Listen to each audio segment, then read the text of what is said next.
up and running. And just give us a couple minutes. Thank you.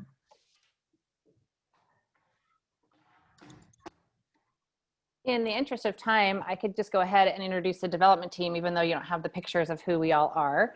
I'm Andrea Clark with the Pacific Companies, and Sandra will talk a little bit about the selection process later on in the presentation, but we were selected as the developer to work with the town on bringing all of the hard work done by the community in through the Plan the Parcel process and implementing the plan that you all as a community developed and worked to come to some community consensus around what might go on the parcel, what it will look like, the development objectives, and the design guidelines that you would like us to see happen there. So we have worked in Mammoth. We work also in Tahoe, other mountain towns, including places in Idaho, Jackson Hole, elsewhere in the region, and we really look forward to being able to implement your vision on this 25 acres. I personally know the site very well.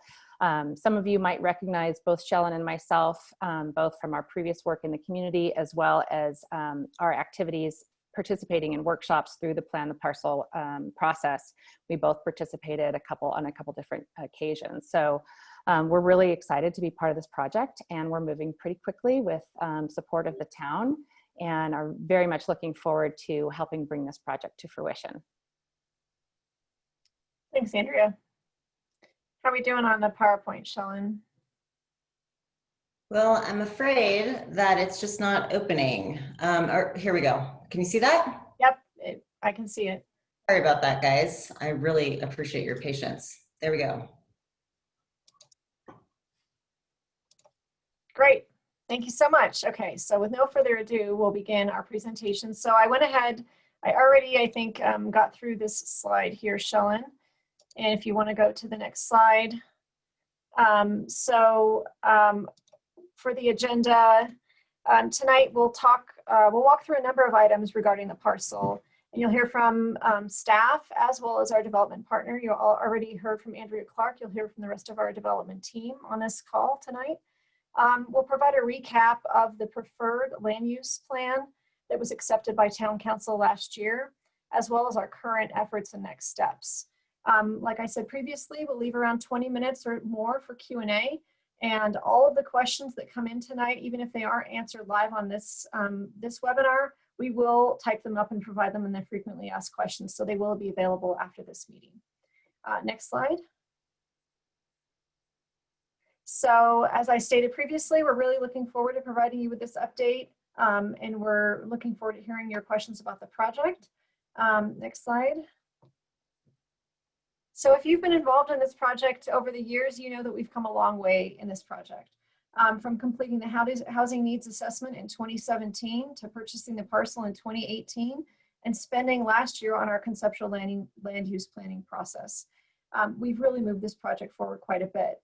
Right now, we're working on the master planning process, which will set the zoning standards and the development provisions for this site. This timeline shows our next steps from the master plan approval through the leasing and property management. Next slide.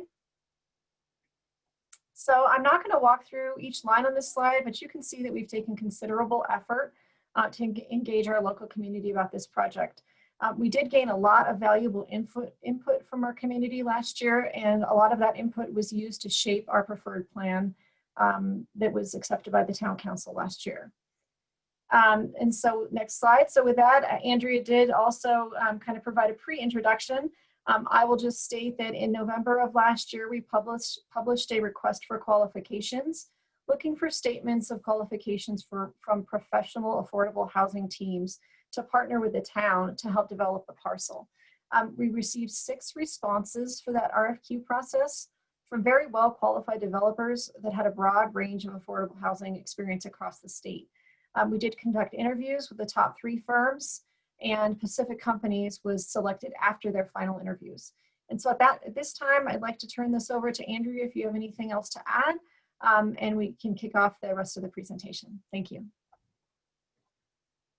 So you'll see here the primary development team. Shellen Rodriguez is our day-to-day project manager. Who interacts regularly with the project architects and our project team, as well as myself. And Caleb Roop is the president of our company, working primarily on a lot of the financing and due diligence and construction of the project. We did bring on JK Architecture and Engineering as the design firm for the project. They've worked in Mammoth. They have an office in Tahoe. They have a sizable team that we really felt met the needs of what we all needed for to implement the vision of the parcel, including all of the public rights of way and the architectural designs and the sustainability methods. And we really feel like we've put together a very good team. Some of you may have seen David presenting at the town council meeting a few weeks ago.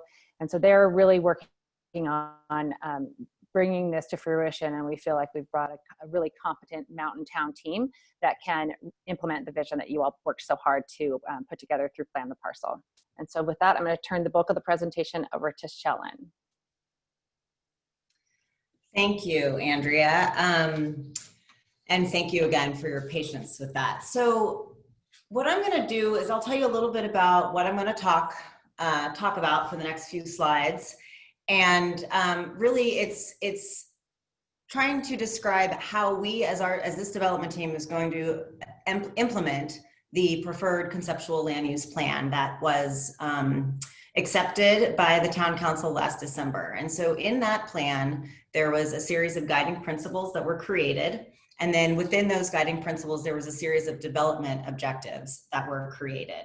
I'm going to go through and highlight those principles and objectives and then describe them in relationship to this proposed master plan, which is really just sort of the next step, right, to this, to the preferred land use plan. And then I'll turn it back to Andrea to talk a little bit about, the people aspect and who is going to be living here, which I think is at the end of the day, one of the most important parts. And then back to Sandra. So with that, I also want to say a big kind of kudos, right, to the community of Mammoth Lake, because you all, I would say, have set the table for the parcel to become what you want in creating those guiding principles and those development objectives. So it makes the job of the developer much more clear, because we know where to look back to be able to check to see if what we're doing is in concept with what the community wants. So that has been a really, I would say, a really big help, and the hard work that you went through at the planning meetings, and I was at some of the design charrettes and some of the other public meetings. The hard work, I think, I hope has paid off. So really quick, the preferred plan is online. You guys know this is your plan, but what you see here is an image of the preferred plan, and then behind it is those development objectives that I talked about. The community's top development objectives by both the respondents to the surveys and the attendees at the meetings, both Spanish and English speaking, were those that are listed here. The mix of making sure that there was a mix of unit types on the site, making sure that households at or below 120% of the area median income were served, making sure that snow storage was not an afterthought, right? We know in Mammoth Lakes it snows, and you need to be very upfront to anticipate how to store and manage that snow. Provide rental and homeownership units on site. Interestingly, this was a top development objective. I will say in the preferred plan, it wasn't very clear as to how that was going to occur, but we're really working hard to make sure that there's room for that on this site. And then, of course, this providing safe and also intuitive pedestrian and bicycle connections. So how do we get from the conceptual land use plan, the preferred conceptual land use plan, right, to the master planning process? And how we get there is by doing due diligence, which is what we've been doing really for the last 6 months. And that is what is happening on site. What's the topography? What are the trees situation? There are a tremendous amount of trees. Each one of these dots represents a tree. There's over 3,000 trees that were surveyed on the site.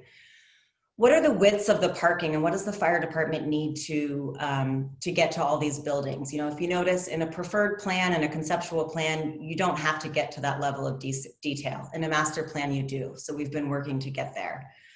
Really creating what reasonable setbacks are based on the preferred plan and based on the existing ordinances and guidelines. what kind of infrastructure is needed, what exists and what's needed to make this a thriving community, how much does that cost, on-site, off-site, the buildings, the infrastructure, how much does it all cost, and how is it funded? As an affordable housing developer, we know that the success of this development is how well can we make it feasible to best leverage the community's money and the state and federal monies that are out there. And lastly, we studied the future design considerations that were in the preferred plan. And those considerations were just a bulleted list of things that the community said, we know in a conceptual plan we can't get to this level of detail, but when you, the town, is ready to get to this level of detail, please make sure that these design considerations are within the plan. So we've tried to address those. So what you're seeing here, going through those principles and objectives of addressing the community housing need, creating mobility and connection, maintaining open space and creating amenities, a sustainable development, creating a neighborhood that thrives and is actually part of the community. And then of course, this feasibility piece, which really is wrapped into this development program idea. Those were kind of captured, I'd say, in a handful of ways, but I want to talk about these items in this, if you can see my mouse, hopefully. This upper plan is the preferred plan. It has, these kind of 5 items, A, B, C, and D, and E, that discuss, that include meeting these principles and objectives. Maintaining the mill ditch as a linear open space, as an amenity to the development. Creating a centralized park space also as an amenity that everyone can access, that has parking near it. Creating D is a community facility. In the preferred plan, D was on this corner. You'll see that we've changed it. I'll talk about that in a minute. We've revised it slightly, but in the preferred plan, it was very centralized and overlooked the park, but there was a street between it. I skipped over C, sorry, that's the transit, making sure that it is multimodal, and C here in the preferred plan is representative of a potential bus stop. We have that as well virtually in the same spot. We have 2 of them because we're just showing the transit routes going both directions.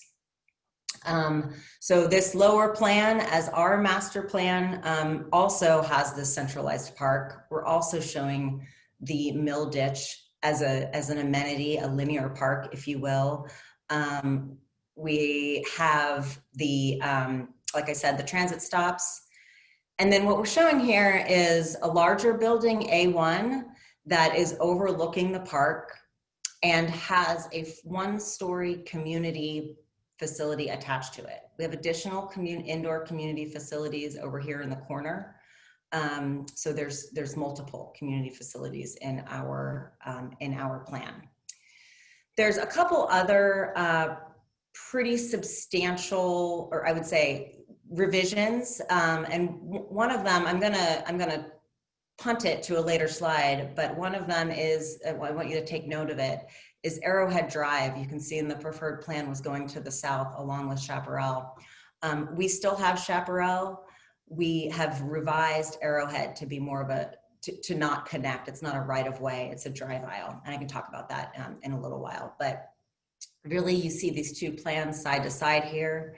And we'll just kind of go through the details of those principles those design principles. So meeting the housing need, these were the development objectives within the principle, and each one of these colored buildings represents a different type of building, a different look, and each building and each phase, which I'll get into later, includes studios, 1, 2, and 3 bedroom units. There's opportunity to do larger units if the market need is there. We're showing, I mentioned rental and homeownership as being an important objective to the community. We're proposing some homeownership units overlooking that mill ditch here, as well as along the side near the Shady Rest community. So, but the bulk of it is slated to be rental units based on the housing need. And that will be 120% AMI and below in the master plan, but we've left ourselves some room to the extent that we can increase that area median income for those folks that are trying to get into home ownership. So mobility and connection, the next few slides, I'm going to go over pretty quickly. We can certainly go back, but there's a lot of stuff here to talk about. But connecting to the surrounding neighborhoods, critical for the success of this project. We've maintained the right-of-way to Center Street, Tavern, Shady Rest, and Chaparral, as you can see, which are the same in the preferred plan. The main difference is that Arrowhead Drive has been revised. And quite frankly, we did have some discussions with the owner of the parcel that the drive aisle would have to go through. And given the amount of space that we have and the amount of circulation that we can create, we can certainly do that, but we didn't think it was necessary to create a successful project, and it adds more cost.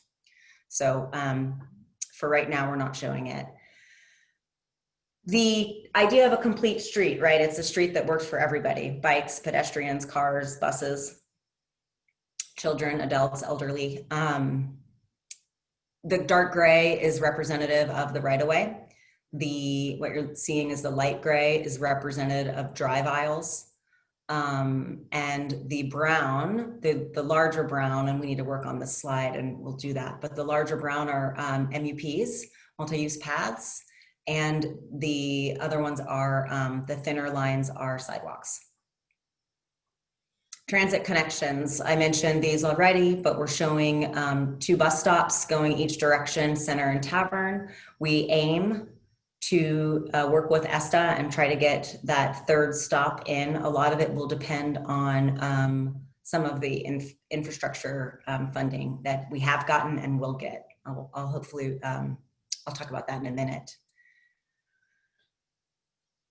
So similar to what we saw in the preferred plan is using these strategies of on-street parking, crosswalks, sidewalks, and streetscapes to naturally calm traffic is what we're aiming at these particular intersections. Parking, I know it's going to be a big question, a big series of questions tonight, and I'd like to troubleshoot with folks and figure out the best way to get there. But at the end of the day, what you're looking at is obviously the map of the parcel, and you'll see these areas in light gray that are within buildings represent either podium or tuck under parking. So what we heard loud and clear through the preferred plan and also through our experience in the community with other assets that we own there and other residential buildings is that surface parking, although less expensive to build, creates a lot of issues when it comes down to snow storage, right? And so that parking is no longer available to cars when it snows. So we've really tried to create as much covered parking, whether that's a podium where the residential units are built on top, or a tuck under design, which was also defined in the preferred plan, where you would pull in your car and pull into your garage or your carport, if you will, and then walk in on the first floor of your unit. So the light gray are those covered spaces, and these darker bluish represent surface parking. We have on-street parking at specific locations. We worked with the town to figure out if we could do angled parking or what was best, angled or parallel, and I think we settled on parallel at this point. The parking rates are the same that were shown in the preferred plan, which is based on the unit size. So studios would get about a half a space allotted to them, 1 bedroom, 1 space, 2 and 3 bedrooms, 1.5 spaces. And if we did go up to 4 bedrooms, they would each have 2 spaces. What is different about our plan compared to the preferred plan is the overall site-wide ratio. In the preferred plan, the overall ratio of parking to units was about 1.36. Our plan is a little bit higher. We're approaching 1.5, and that is certainly our goal. That's site-wide. And that is all inclusive with the podium, the surface, and the on-street and the tuck under. We heard in the design considerations, think about electric vehicles, think about, bike parking creatively, not just regular bikes, but I ride my Yuba Mundo with my 2 kids on the back, and it doesn't, you can't fit into these big cargo bikes that are so popular these days, don't fit into a regular bike rack. So We want to make sure that we consider that as we design those bike storage and EV, electric vehicle charging stations. Another development principle, right? Create amenities and open space. You know, there is no place that the natural environment is more important than in the Eastern Sierras and places in these mountain communities, right? It matters to the folks who live here, and we know that, and we tried to respect that throughout our as we were designing it. And so what you see here is a series of open space and parks. Again, the linear mill ditch will remain open. And we're showing these areas to function as snow storage. We've worked with the town and the plowing department to determine some of these angles to make sure that plows can get in there and really try to build the walls, the snow storage walls up, snow management. And just overall kind of managing that balance between the built environment and the open space. I will talk a little bit more about the trees because I know how important it is on the site in a future slide, but I just wanted to touch base on some of those amenities. One of the biggest ones we're talking about is including a childcare or daycare facility. So that's something that I think we as the development team are very open to, and I think the town as well. We show it in this one story bulb out, if you will, to a larger residential building right in the center of the community. We've had very early discussions with AMACA and the county and just talking about what the actual need is, what the criteria is of a daycare facility, and why it's so difficult, frankly, to create them. So we believe those discussions have been promising, but I'm not able tonight to give really specifics in regards to rates or enrollment policies or who's going to be able to enroll their kids here, or even who the owner and operator would be at this point. It's really early in that game and in those discussions, but I wanted to point it out. So sustainable design, important development objective. Important principle with the development objectives of integrating with natural features, maintaining the mill ditch, preserving the heritage trees. We are doing that. There's 8 heritage trees that were surveyed on site, and then there's a 9th tree that's noted as being unique. All of those will be preserved. And part of the reason that we've revised some of the buildings and the park in particular was to make sure that we were planning to keep those heritage trees in a way that would work for them, like they would survive the disruption of the construction. So these circles just represent those heritage trees. There are, like I said, over 3,000 trees on site. Our goal is to maintain the tree canopy as much as possible. Certainly some of these trees will go down. There's some beetle infestation, and some of that CAL FIRE has already come in and cleared some of those hazardous trees away, but there's a few more that were noted, and we are going to clear them responsibly, and then we will try to keep as much as we can. With that, I'm going kind of on a more granular level with the buildings themselves. We are long-term owners of affordable housing, so we don't build it and sell it. So it is in our best interest, I mean, to be frank, right? It is in our best interest to create units that are beautiful and withstand the test of time by using durable and sustainable materials. Additionally, I would say, our funding oftentimes requires it and mandates it. And thirdly, right, first, it's in our best interest. Second, it's mandated. And third, I would say it's mandated by this preferred plan, right? So we will be using durable materials and sort of long-lasting materials that can withstand the climate of the community of Mammoth Lakes. At the same time, on a more site-wide level, we have worked hard to maintain the north-south street alignments as much as possible to take advantage of sun exposure. We again have talked about snow storage quite a bit, but we're aiming to minimize runoff and again using those sustainable materials on the improvements in infrastructure as well as on the outside of the buildings and on the inside of the buildings. This is the last slide, and it's one of the last slides. It goes to this principle of really creating a neighborhood. And we do that by, thinking about what our local residents are going to need in their homes. And that includes skiing and paddle boards and gear, right? So there's going to be storage for gear for folks. That was a design consideration. And it's also, we know it's important as we develop in mountain towns. Connect to the neighborhood in different modes of transit. We are aiming to do that through studying the existing studies that are happening, the mobility hub study, there's the redevelopment study. We're trying to utilize those, and as they get finalized, trying to make sure that we can weave this project in with those. We've tried to transition scale similar, or I would say the same as the preferred plan. Our tallest buildings and the most dense buildings are either centralized, like you see in this building A1, or adjacent to existing commercial. Our least dense areas are adjacent to more single family. And then these are 2-story as well that are adjacent to this kind of community pathway. We've created setbacks to Manzanita and Shady Rest by placing the drive aisles between the existing landscape and the building versus the other way around.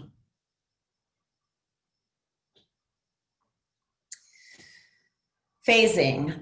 The master plan, as is drawn here, has 469 units drawn. That will change slightly as this master plan comes to fruition. This is a 15 to 20-year plan. These numbers will change based on financing and based on community need. But as you can see, this is the preferred plan, and this is the proposed master plan. We've maintained the first phase to be sort of centralized. We will include the infrastructure of Center Street and Tavern Street, and we are aiming to include the infrastructure of Chaparral, which will be somewhat dependent on our ability to finance. The good news is that the town has been awarded over $20 million of infill infrastructure grant money from the state. That was an unprecedented award for a community that is considered rural by the state standards and by most standards, but that money will be used to create public infrastructure like the bus stops, like the MUPs, the multi-use paths, and these extensions of the circulation. The second phase is in this corner in the preferred plan and also in our plan. We've split it up into multiple phases to allow us some flexibility with that financing as we move forward in the years down the road. The fourth phase is on the area across the ditch. And then the last phases and some of the most buildings, I would say, are 5 and 6 here that are towards the southern part of the development. I could jump in real quick, Shellen. I just want to bring to everyone's attention, the development of affordable and workforce housing is highly dependent upon financing. And so although we're using the words phases here, they really are development areas. And we're very much focused on the first one there where it says 1, and we do intend that to be our first phase of development. But everything else, we really are looking to financing opportunities. So if there is a chance for some state or federal funding that provides for maybe a small development of 24 units or something larger of 90 units, we might be looking at combining phases or separating phases into smaller portions, depending on financing availability and the types of housing and people that we might serve. I can say with confidence, though, that we understand from a community perspective that the most sensitive areas that people have interest in are areas 4 and 6. And that those are probably the most challenging to develop from an infrastructure standpoint and also have the greatest community concern. And we're very well aware of that. Thank you. That's a good comment. So I hate to take up so much time here because I know I want to get to folks' questions, but I did what I did here on this table is describe, this phase one, we are really aiming to, we can talk about timeline here shortly, but we are really aiming to move forward with as soon as possible, this spring even. The future phases and the future development areas are a little bit more to be determined based on sort of those opportunities that come into play. But so we have a range of dwellings, but how we're doing this is, like I said, you see 469 units on this drawing. In our master plan, we're saying we can't build less than 400 units, and that's based on the desire to create density within the preferred plan.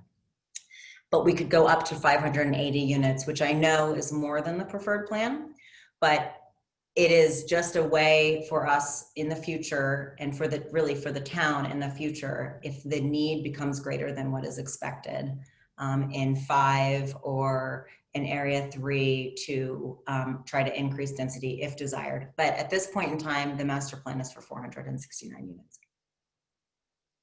units. So with that, I'm sure that that's a lot to take in, but I will turn it back over to Andrea, and you can talk a little bit about people. Based on the preferred plan, what we saw was really a predominance of desire for rental units. Fortunately, those are also the most likely to be financed with state and federal resources. But the goal is to spread out a variety of incomes, both renters and homeowners throughout the site. Right now, the rental units will be targeted for households earning less than 120% of area median income. And depending on your household size, whether that be a single person for a studio or a household of 6, we're looking as if it were available today, households ranging from $17,000 to $112,000 per year.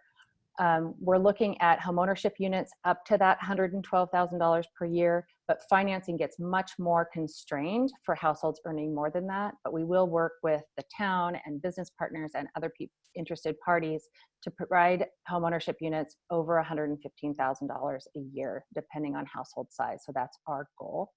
So looking to the very first phase, which you saw is that big, I think it was purple, number 1, shown on the next slide, will be a rental project, and it will serve up to 80% of the area median income. And that brings the household range, depending whether it's a studio or a 3-bedroom unit, up to $17,000 to $75,000 per year per household. We will be, of course, finding ways to limit those units to people who are living and working in the region, as we know that that's critically important to the workforce and the thriving community in Mammoth. And it will be a mix of studio, 1, 2, and 3-bedroom units in this first phase of roughly 80 units. There were some questions about parking for the park and amenities, and we're still working through the variety of whether or not we designate some of those parking spaces. It's kind of called a parking management plan, if those spaces are designated for rental apartments or for the other amenities.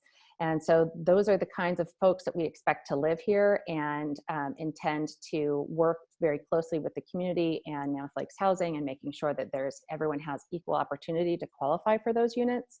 And with any luck, we will hopefully get them on the ground as soon as we possibly can. And we truly believe that the financing for this particular project, which is why we are targeting the incomes that we are, and the location and the density for this first phase, is based on that $20 million grant that Shellen mentioned, which helps pay for the infrastructure and parking for this first phase.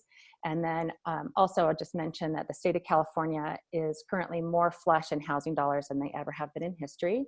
And we are moving quickly so that we can take advantage of those monies, because we just don't know how long they'll be around, or what changes they might implement that might serve as a disadvantage to a rural community like Mammoth that is so remote and so costly to build in. So with that, I'll turn it over to Sandra, who's got a few topics on the next steps of where we're going. Thanks, Andrea. Appreciate that. So at this point in the process, we're working on our draft master plan. As Shellen mentioned, this master plan is going to serve as the zoning for the site, and it will replace the previous, the 1991 Shady Rest master plan. Just another kind of reinforcement that this master plan is really based on the conceptual land use plan that we worked on last year. So that document is being used to inform this master plan. We will have the master plan online for public review and comments from October 26th through November 10th, and that'll be on the town's website at the Parcel mammoth.lakes.com. Next slide. So talking a little bit about the California Environmental Quality Act, part of our next steps is evaluating the CEQA for this project. During our conceptual land use planning process, we did discuss with members of the public that we would be completing an environmental impact report for this project. Upon completing our evaluation of this project and looking at our adopted general plan environmental impact report, we determined that this project could be processed under CEQA section 15183.3, which is noted on the slide there, which is a streamlining provision that allows for projects that are consistent with previous EIRs, like our general plan EIR, to require no further CEQA documentation. We are in the middle of completing the CEQA analysis, and we will complete it by the end of November. And all of our results of the analysis will be presented to the Planning and Economic Development Commission and Town Council as a part of the public hearing process. Next slide. So in looking at some milestones over the next 9 months, we're going to continue our public engagement both online with a review of the master plan and through our presentations to the Planning Commission and the Town Council. Like I stated previously, we expect this item to be considered by the Planning and Economic Development Commission on December 9th and the Town Council on January 6th of 2021. And as Andrea mentioned, contingent on funding, we expect phase 1 site work to begin next summer. Next slide. So just we're at our Q&A portion of the process. So this concludes our formal presentation. We'd like to invite you to submit questions to staff and to the development team. I see that some questions have been coming in and our staff has been trying to answer the questions through the chat. So just a reminder that if you would like to submit a question on the Zoom platform, you can click on the Q&A button and type in your question. Also, if you are on the phone, you can push *9 to raise your hand. And on Facebook, simply type your questions in the comments section. So with that, I'll turn it over to Amy, who can go through our questions and ask the first question to someone on our panel here. Thanks. I think maybe first we'll come back to a couple of questions about parking. We had a couple of different ones here. One of them being a clarification on what it means that a studio bedroom has a half a parking space.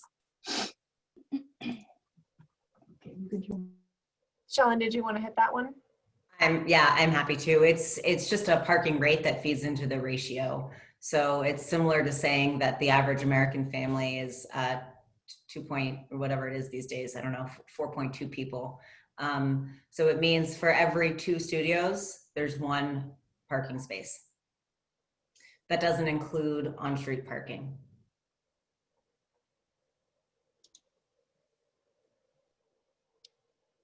Next question, Amy. Thank you. Sorry, that as the questions have been answered in the chat, they seem to be in a different order.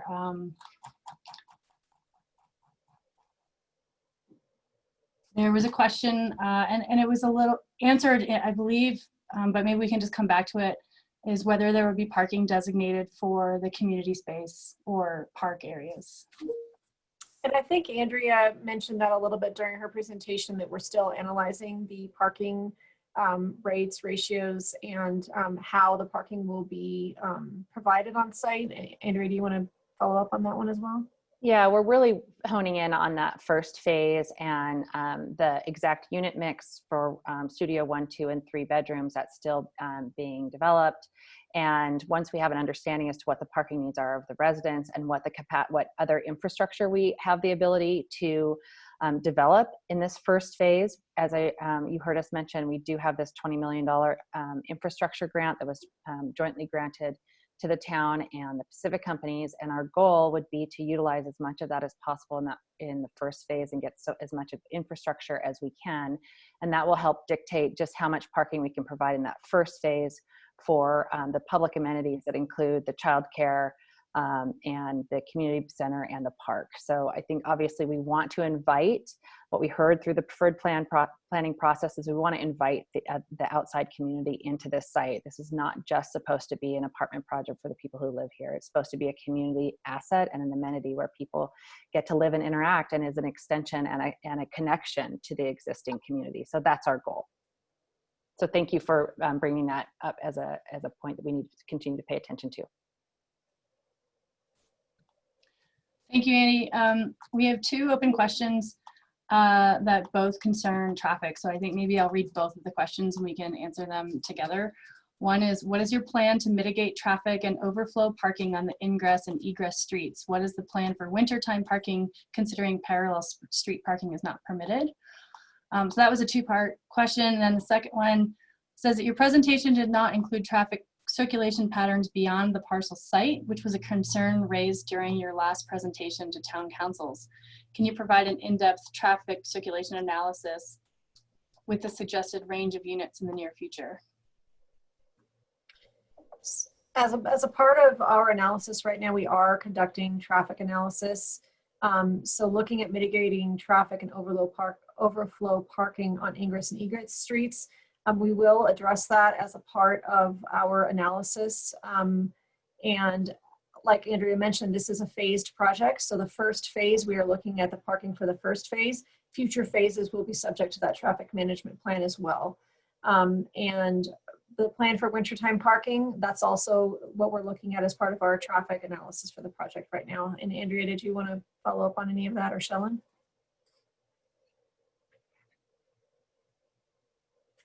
Go ahead, Shellen. Sorry. Yes, it is important. And yes, we are studying it. We have a traffic engineer hired currently, and we should have a better understanding of what those findings are so that we can properly analyze it with the town as partners in the coming weeks.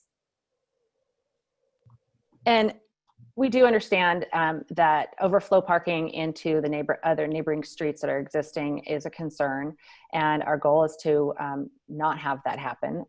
But it is, you know, they are public rights of way, and we will be working with the town to make sure that we try to park this project for the residents that we're building for, which is why we're including so much podium and tuck under parking, which is protected from the snow. And it's, as you all know, living in a beautiful place that you want to preserve the environment, parking is constantly a challenge because we don't want to pave the area for parking and parking cars. We want to preserve as much of the natural environment as we possibly can, and balancing that is really a delicate act. And the great thing is because this is a phased project over many, many years, we have the opportunity to add parking, do some analysis, hear from the public, oh gosh, that really didn't work.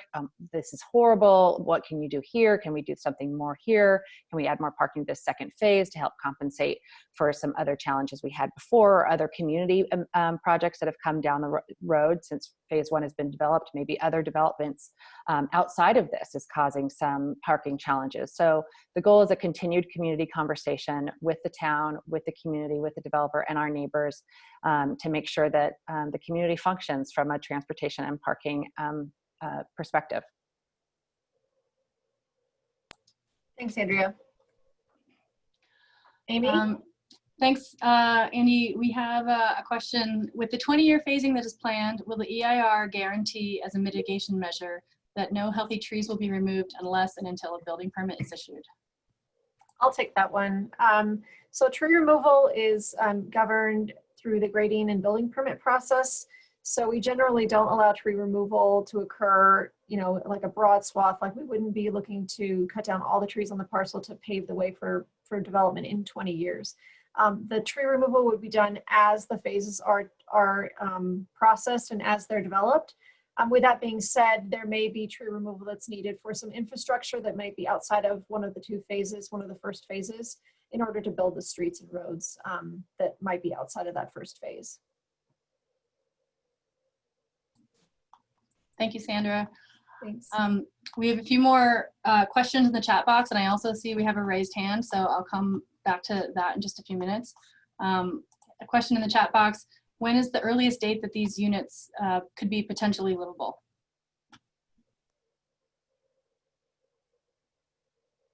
So potentially, if we were to be able to acquire financing this spring, we'll go into for financing applications in March. If all goes well and those financing applications, which are competitive at the state level, were to be provided, we think that we could begin building the infrastructure and podium in the spring of 20 and 21 for phase 1. And then we would begin the vertical construction of the units in as soon as the weather permitted in spring 2022, which could at the soonest would be fall winter 2022. That would be a very aggressive schedule, but you know, why not shoot for the moon?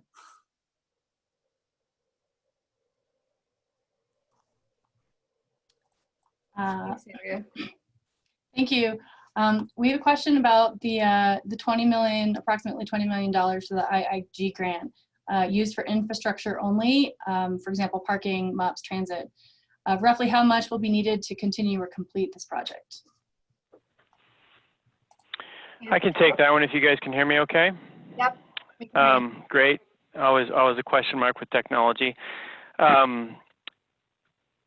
Right now, we're basically land planning everything to produce an actual scope of work that will be ultimately bid out and assessed and estimated as we make progress and deliver it. I think the planning process has to be complete in order for us to fully answer that question. But what I can tell you is that the amount of funding that we've received for infill infrastructure that the town's received or been awarded is one of the largest awards ever in the state that they've ever given. And I believe, as I sit here today, that not only will we cover our public infrastructure, the roads and the sidewalks and the utilities that you would anticipate being built to produce the connectivity that's needed, the bike trails, the pedestrian path, also improvements related to any of the storm drainage that would be needed. But I think we'd also be able to cover some of our on-site podium work, our structured parking that was mentioned earlier. So as we look at kind of what's the total budget that we have for infill infrastructure grant funding, I believe it will cover all the infrastructure costs that we've anticipated, and our obligation is to deliver a certain number of units for that, and what was specified in the grant that we're committed to. But I do feel it will cover us.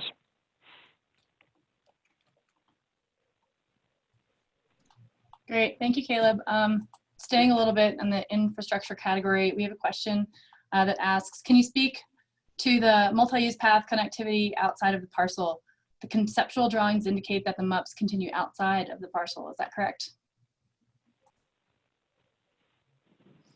I'll start with this one, and then maybe someone on the development team can add on. But our intent is that any multi-use paths that are developed on the parcel would continue outside of the parcel as well. So we've worked to align multi-use paths where there are paths on the exterior of the parcel, or where we have easements for future paths. So we've looked to align those, and we would look to ensure that the multi-use path wouldn't be a path to nowhere, that there would be a connection on the other side. With that being said, some of the multi-use path connections might take additional funding from the town that we would have to acquire as a part of the project, or as this project is moving forward. And I don't know if anyone else on the development team wants to provide any other responses on that one.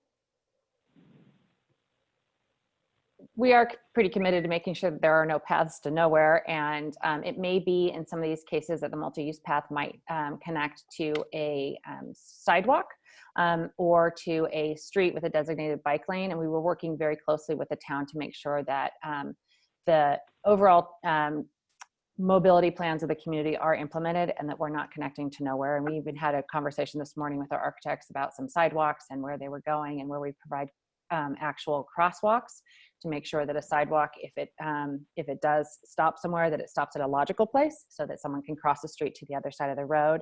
So we're taking our time to be able to make sure that all of those things are functional. And the great thing is with these, because it is phased over time, right now we get the luxury of only focusing on phase 1, and future funding and future modality plans of the town can be incorporated as future phases become developed. And so these paths can be moved slightly here or there to be able to make sure those connections are legitimate and functional, and not just there, but usable.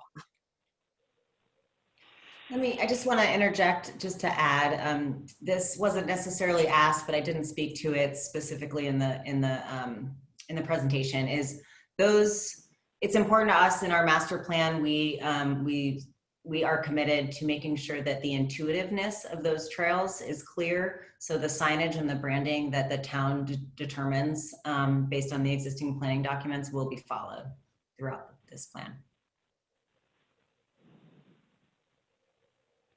Thank you, everyone. Let's go to a live question next. We have Molly with her hand raised. Molly, you can go ahead and unmute yourself and ask your question. Hi, thank you. And probably more of a comment than it is a question. I just want to express my gratitude to everybody for including childcare as a potential option for that community center. The town of Mammoth Lakes has a slot need that's about double, quite a bit more actually than double the existing capacity. Everybody that's had a kid in Mammoth Lakes knows how painful it is to not have childcare. It's also an economic driver in addition to something that can help get the project funded. Happy to be a partner in anything that can be of support to the team. And again, thank you for including as many slots in your projected site construction as possible. Thank you, Molly. Let's go back to a question that was typed and answered in the chat, but I think it would be good to reiterate is, have architectural design guidelines been created yet? And if not, when? I'll start on that one.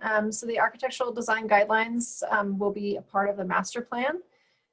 With that being said, we are really focusing on the first phase of the project in looking at the architectural design guidelines, with future phases being required to come through design review process. So the first phase would be considered by the Planning Commission and the Town Council this year. And then future phases of the project, we would be looking at the architectural design through those future phases through design review. However, the overall architectural design guidelines will be included in the master plan. And Shellen, do you want to add anything to that? No? Good. Okay. Thank you. Thanks. We have just a couple more questions in the chat box. One is coming back to some clarification on winter street parking. Since street parking is not allowed in the winter months, is that being discussed? Yeah, I mean, the short answer is that is why our ratio doesn't include it. So one of the, I mean, parking is difficult, right? And like I said in the presentation, it's especially difficult in snow country. So in the preferred plan, there was this parking ratio of 1.35 or 6. And so that included on-street parking. And we thought that was something that needed to be improved upon. So our ratios don't necessarily include the on-street parking because we know that that isn't always available.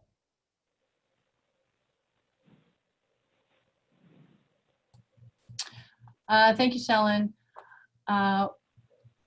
Next question is, what will make this project special? Have you considered including backup power in the complex in case you don't have electricity? And are you considering using the cheapest energy or including clean or green energy? I can answer that one. So I think, you know, there's a lot of reasons that this project's special from our point of view, and we've known about this site for I don't know how many years now, over a decade and a half at least, but watching it from time to time and where it would end up. But we couldn't be more grateful that the town did end up with it and we have this opportunity to plan it.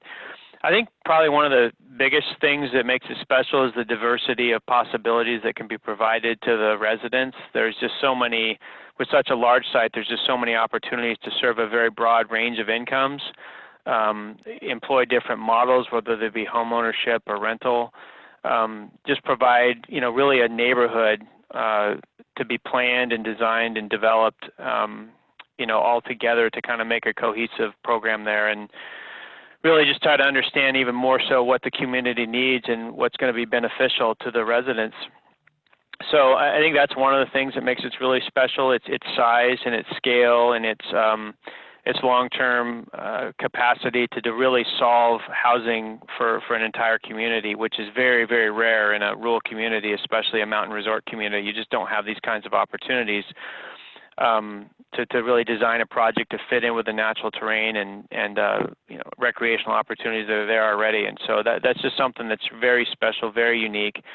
The other thing that's unique about it is that we have an opportunity, I think, to modify the plan as we advance. And so, maybe after the first or second phase, a different need emerges, a need for a missing middle type project where you don't have, you've satisfied, let's say, a low income need, but you don't have the housing for the next income level up, the ability to pivot and adjust the plan over time and to remain flexible.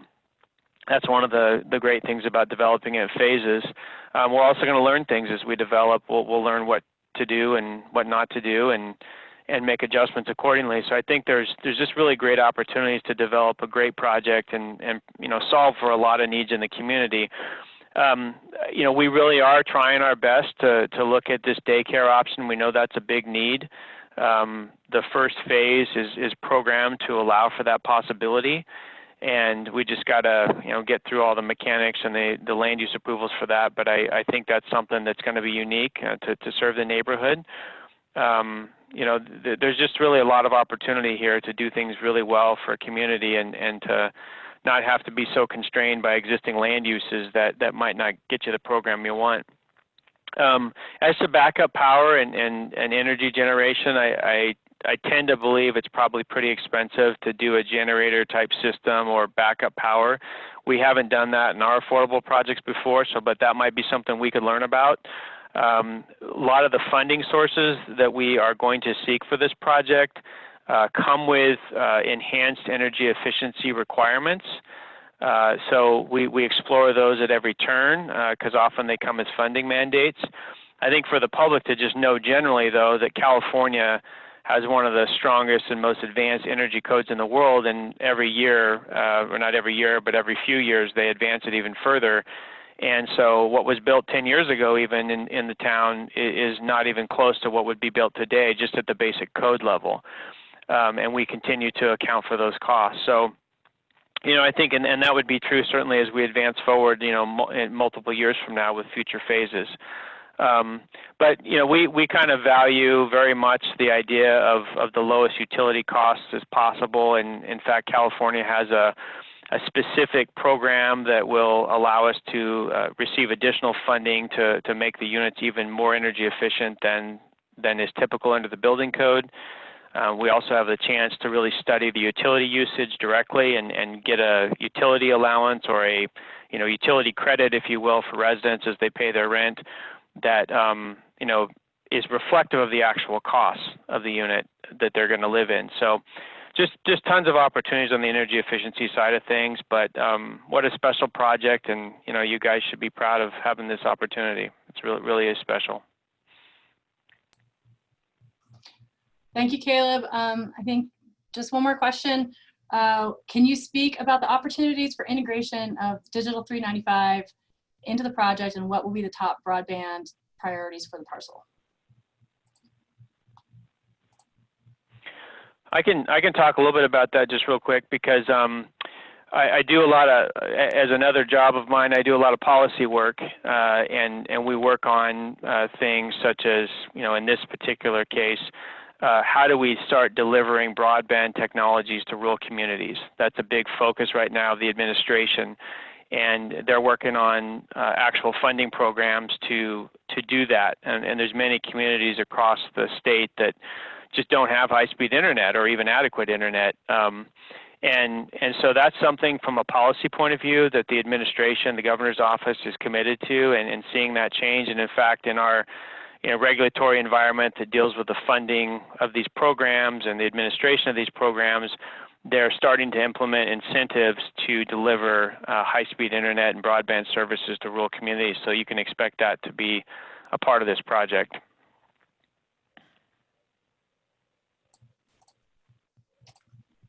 Thanks, Amy. So I think that looks like we've gotten through most of our questions. I know that there may be a couple of questions that weren't answered tonight, but we are 5 minutes past our ending time at this point. So we'd like to thank you all for your time tonight and let you know again, just to reiterate, that any questions that weren't answered and even the questions that were answered will be included on our frequently asked questions list and will be posted to the town's website at the parcelmammoth.com. So thanks, Shelley, thanks, Andrea, Caleb, thank you all for helping us in this presentation, and we're looking forward to working further with you. Are there any parting thoughts from anyone else? Yep, great. Thank you so much. We appreciate your. Thank you. Thanks. Good night. Bye-bye. Thanks. Good night.